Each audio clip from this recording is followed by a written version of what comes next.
धनतेरस क्यों मनाते हैं?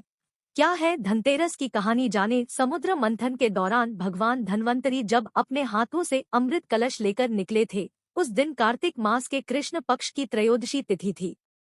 इसलिए इस दिन को धनतेरस का पर्व मनाया जाता है। भगवान धन्वंतरी की पूजा अर्चना करने से आरोग्य सुख की प्राप्ति होती है।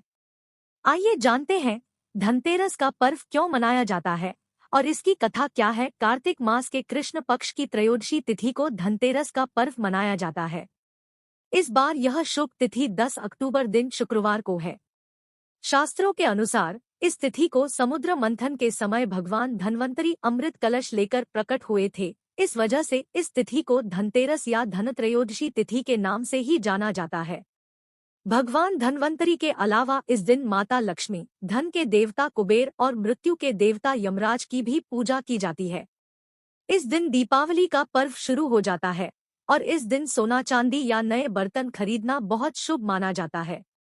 आइए जानते हैं धनतेरस क्यों मनाया जाता है और इसकी कहानी क्या है। भारतीय संस्कृति में स्वास्थ्य को ही सबसे बड़ा धन माना गया है और इस दिन को राष्ट्रीय आयुर्वेद दिवस के रूप में भी मनाया जाता है।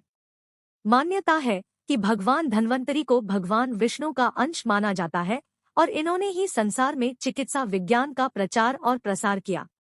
इस दिन घर के द्वार पर तेरस दीपक जलाए जाने की प्रथा है। धनतेरस दो शब्दों से मिलकर बना है, पहला धन और दूसरा तेरस, जिसका अर्थ होता है धन का 13 गुना।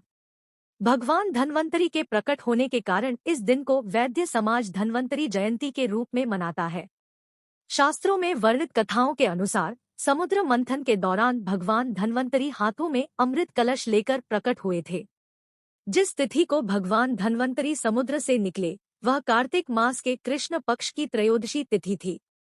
भगवान धन्वंतरी समुद्र से कलश लेकर प्रकट हुए थे, इसलिए इस अवसर पर बर्तन खरीदने की परंपरा चली आ रही है। भगवान धन्वंतरी को विष्णु भगवान का अंश माना जाता है और इन्होंने ही पूरी दुनिया में चिकित्सा विज्ञान का प्रचार और प्रसार किया। भगवान धन्वंतरी के बाद माता लक्ष्मी 2 दिन बाद समुद्र से निकली थी, इसलिए उस दिन दीपावली का पर्व मनाया जाता है। इनकी पूजा अर्चना करने से आरोग्य सुख की प्राप्ति होती है। धनतेरस की पौराणिक कथा।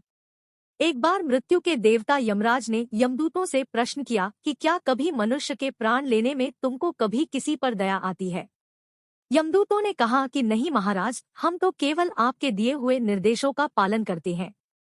फिर यमराज ने कहा कि बेझिझक होकर बताओ कि क्या कभी मनुष्य के प्राण लेने में दया आई है। तब एक यमदूत ने कहा कि एक बार ऐसी घटना हुई है जिसको देखकर हृदय पसीज गया। एक दिन हंस नाम का राजा शिकार पर गया था और वह जंगल के रास्ते में भटक गया था और भटकते भटकते दूसरे राजा की सीमा पर चला गया। वहां एक हेमा नाम का शासक था। उसने पड़ोस के राजा का आदर सत्कार किया। उसी दिन राजा की पत्नी ने एक पुत्र को जन्म भी दिया। ज्योतिषाचार्यों ने की भविष्यवाणी। ज्योतिषों ने ग्रह नक्षत्र के आधार पर बताया कि इस बालक की विवाह के 4 बाद ही मृत्यु हो जाएगी।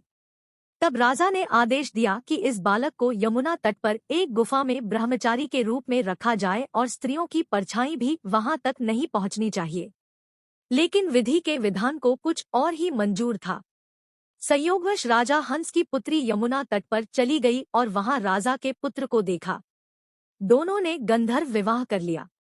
विवाह के 4 दिन बाद ही राजा के पुत्र की मृत्यु हो गई। तब यमदूत ने कहा कि उस नवविवाहिता का करुण विलाप सुनकर हृदय पसीज गया था।